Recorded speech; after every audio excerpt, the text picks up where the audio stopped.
Hello, welcome. I invite you to repeat after me.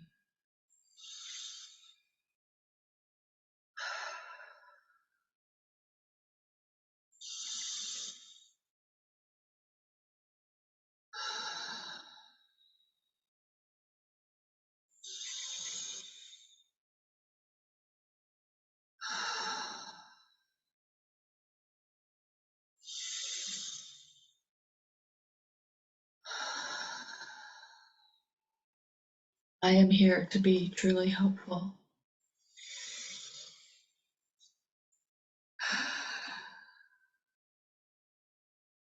I am here to represent Him who sent me.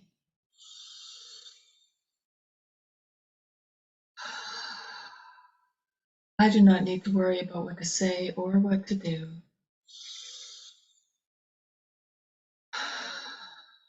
Because He who sent me will direct me.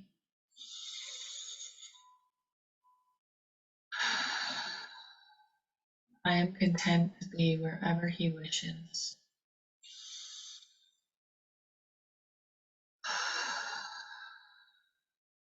Knowing He goes there with me.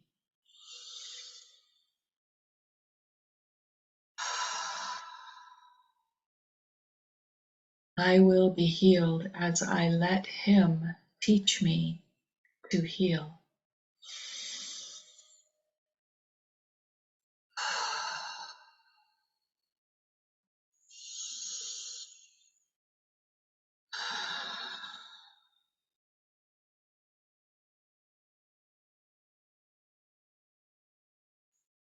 Today is Friday. This is the end of week 9 of this series. Yesterday was the first day that I was unable to make it. What an interesting experience that was to watch.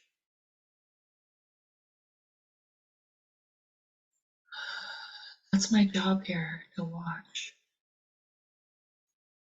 The blue book says my only function is forgiveness.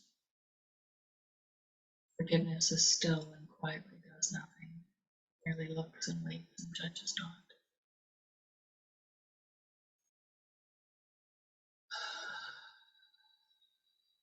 I'm watching this nightmare unfold, and I keep wanting to fix it. It's uncomfortable to feel the feelings. And the ego has this Jedi mind trick where we just forget that we can simply choose again.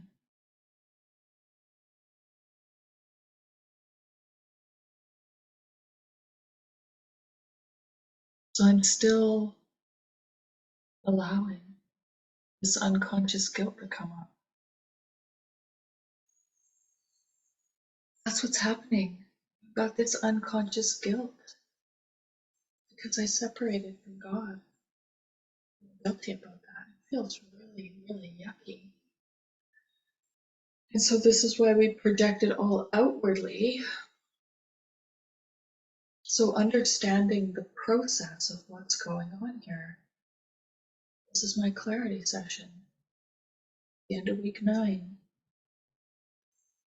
What's going on here is that this world is a smokescreen to block reality, which is that I am the one Son of God. There is no separateness. Separateness is the tiny mad idea,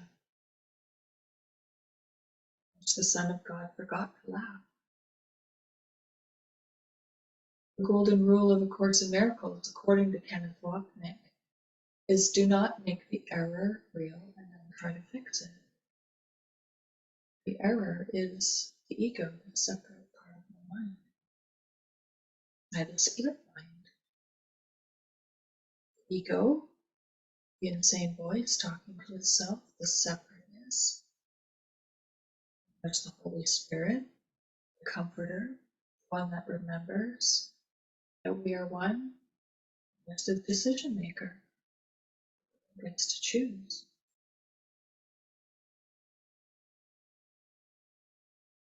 So I'm watching and I'm allowing, sometimes with great resistance, this uckiness. It feels ucky. And I have a strong impulse to make it stop. I'm having, again, strong impulses to hurt myself. This dream character has a history of severe mental illness.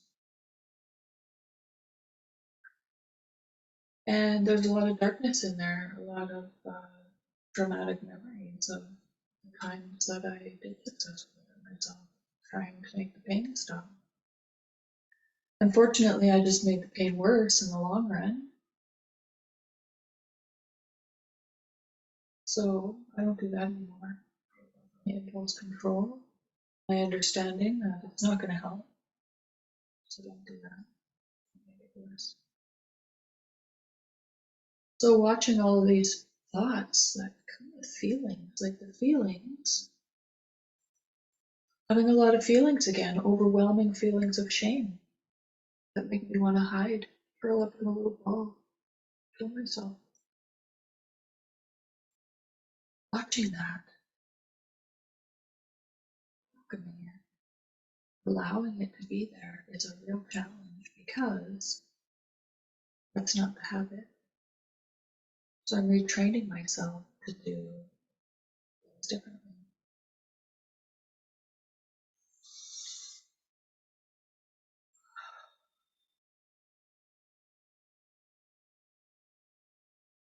Yeah, a strong desire to make the pain go away. And in the insanity of the ego thought system, there's all of these unhealthy coping mechanisms that I've acquired and used and quite frankly don't like. Yet the ego is always focusing on that, trying to make it stop, make it stop, make it stop. But that's part of the game, you see, because the way we make it stop is to just realize the truth. There is no spoon. There is no world.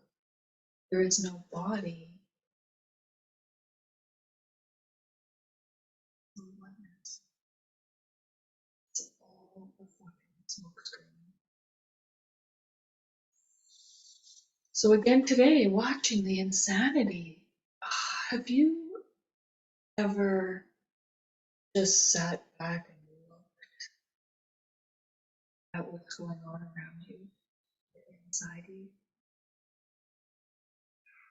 It's really quite profound.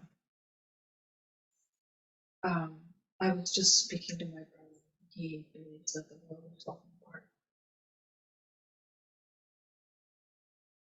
I can see how people would say that. It looks like that. Everything is just so messed up. It all seems upside down and backwards. Totally insanity. Total insanity.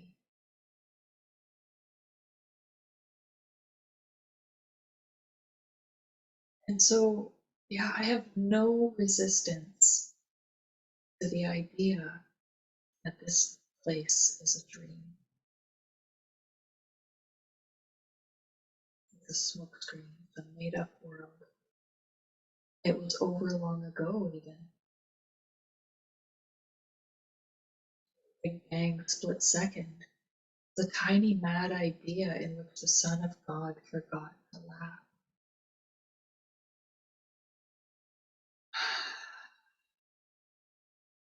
Apparently, the atonement happened right away. So, this whole thing, this whole bizarre thing where I'm sitting here talking to myself on the screen and then going back later and listening to it. What a bizarre process that is. This whole thing is like a screen. It's already happened. And I'm not even in it. I'm just watching it. But I have this habit of identifying as the dream character. Really, I'm the dreamer of the dream.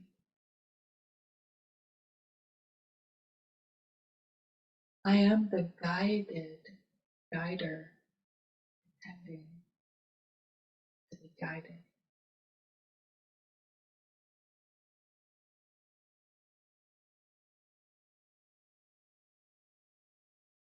I'm not really surprised, actually. This place is totally insane. I don't know about your dream, but wow. Dream that this ego character has created? Total fucking insanity.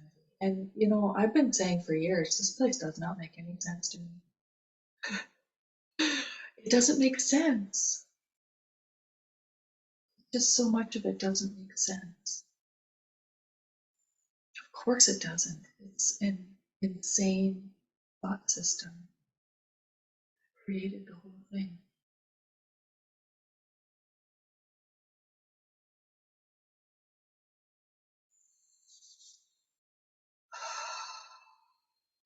And Jesus has this rescue mission. Part of the dream to come in and let us know, hey, psst, you ever wish there could be another way? There is. Morpheus says in The Matrix to Neo, you felt it your whole life. You know there's something so fucking weird here.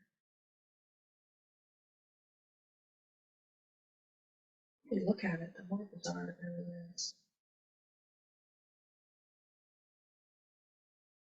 We're so polarized. Everybody's got such a strong opinion, facts, perceptions, and opinions, and facts, and that being pissed off at other people doing great. Ah, it's so bizarre. So, rambling on with my clarity process, there's nothing to do here except not interfere. So David Hoffmeister has this whole thing about undoing the doer. Because we're all doers, we want to do stuff. There's nothing to do. Forgiveness is still and quietly does nothing. Merely looks and waits and judges not. Judges not.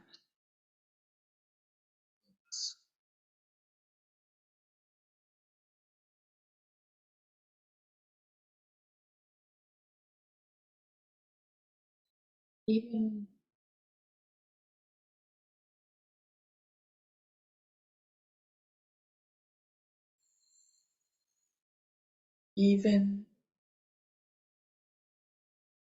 my mind is having such a hard time with that sentence. Even it's got a double negative in it, that's the problem.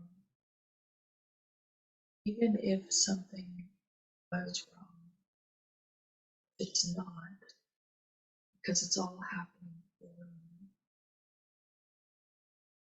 But even if something was wrong, there's nothing I can do to affect it here.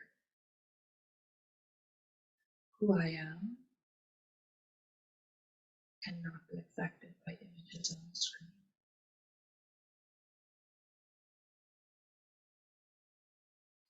That's a really bizarre metaphysical concept to grasp.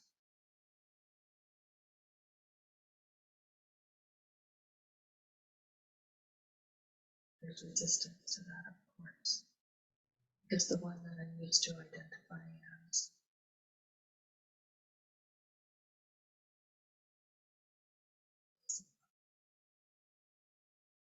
is an illusion.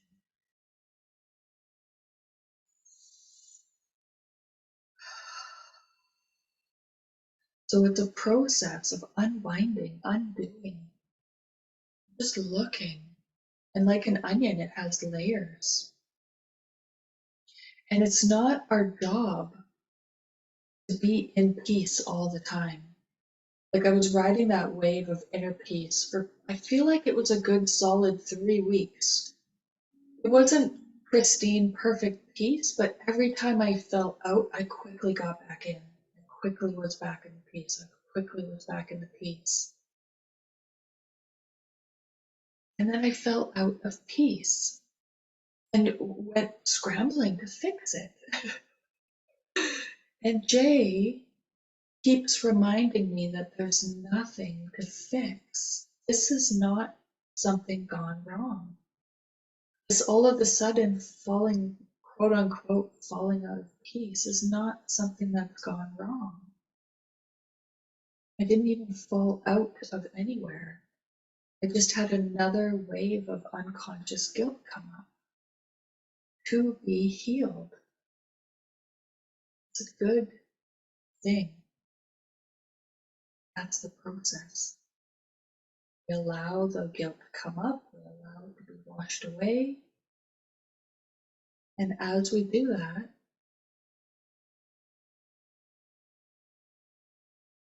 the process is completed. This is the road home, the road to the real world.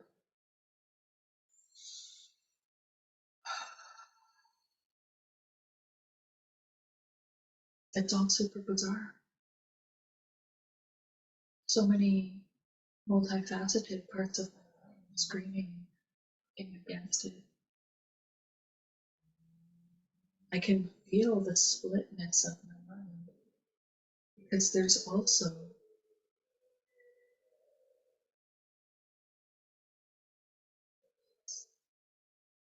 I can see the shit show and the chaos. I can hear the shit show and the chaos. And I can feel the peace.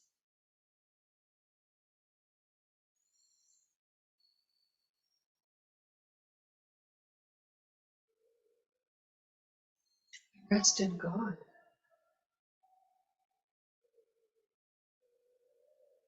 Anytime, at any time, now, always now, I can choose to feel the peace of God. At absolutely any time, I can choose to do that. And once I learn the practice, master the skill, it can happen really quickly. And there's a part of me, a part of my mind that absolutely does not want that to happen. It's the separateness, the ego, the split mind. It's always there, and the Holy Spirit peace part is always there, 100% all the time. Both sides are there. And at any given moment, right now, right now, right now, I get to choose.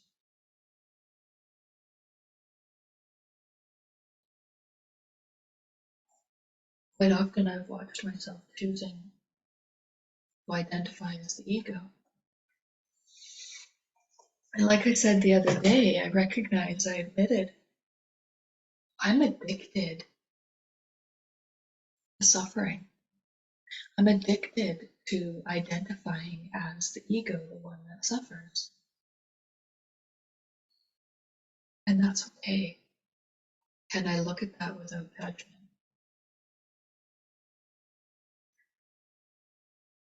One of the patterns that I have is judging the judgment. I have a habit of feeling bad.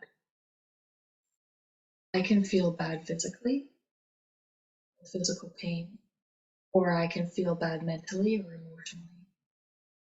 And basically, I've spent my whole life just feeling bad in various different ways. And I like to feel bad about feeling bad. I spend a lot of time being upset about how upset I am. And so, can I just look at that without judgment? Can I just be aware that I'm doing that thing again?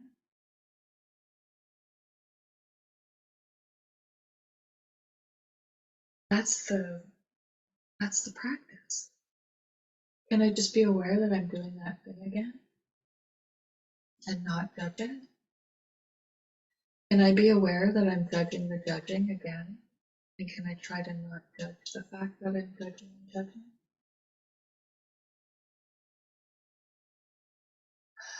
It kind of just keeps letting me off the hook.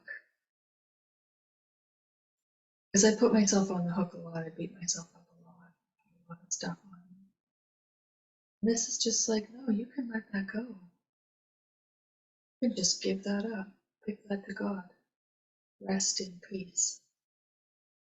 You choose to rest in peace. So at any time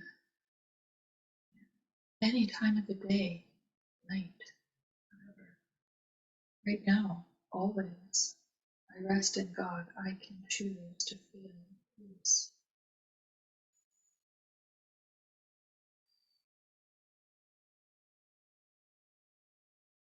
And once we understand the metaphysics of this, what's going on here, salvation is understanding that we are doing this to ourselves. Once we understand that, it's a choice. And when we're unable to make the choice, can we just not judge that? We choose again, we choose again, we choose again. Just keep not judging our choices.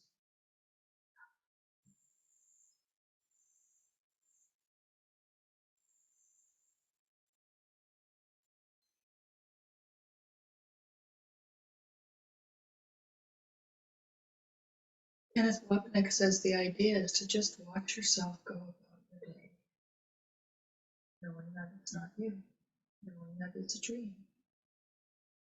Dreamer of the dream, being aware that we are the dreamer of the dream.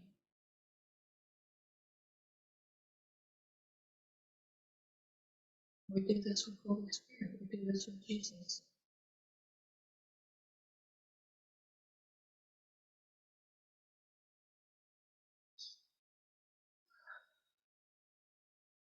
So even when the yucky stuff comes up, especially when the yucky stuff comes up, there's nothing to do. My only job is forgiveness. Forgiveness is my only function.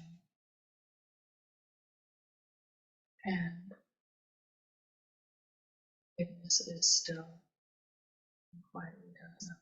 It merely looks and waits and judges not. I actually found that in the book, and I found out that I've been saying it incompletely. It actually is forgiveness, on the other hand, is still and quietly does nothing. But every time Kenneth Wapnick quotes it, he leaves out that little bit that he finds to be irrelevant, I guess. Forgiveness, on the other hand, is those two words, on the other hand.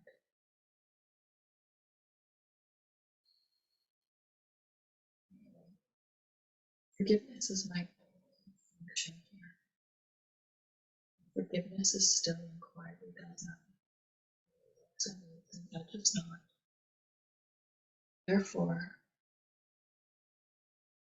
my only function here is to watch, to look without judgment.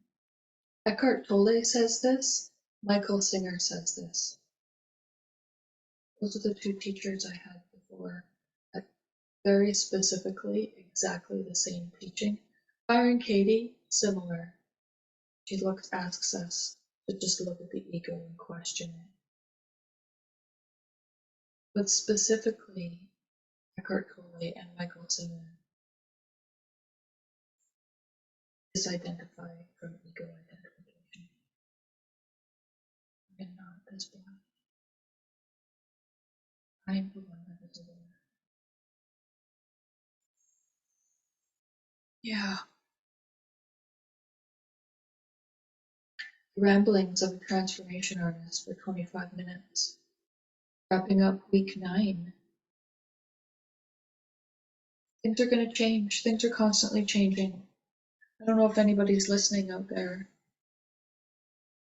There's nobody out there. It doesn't matter. Things are changing, things are going to change. How exciting. I don't know what it's going to look like. I'm determined to see it differently. And I rest in God. I love you.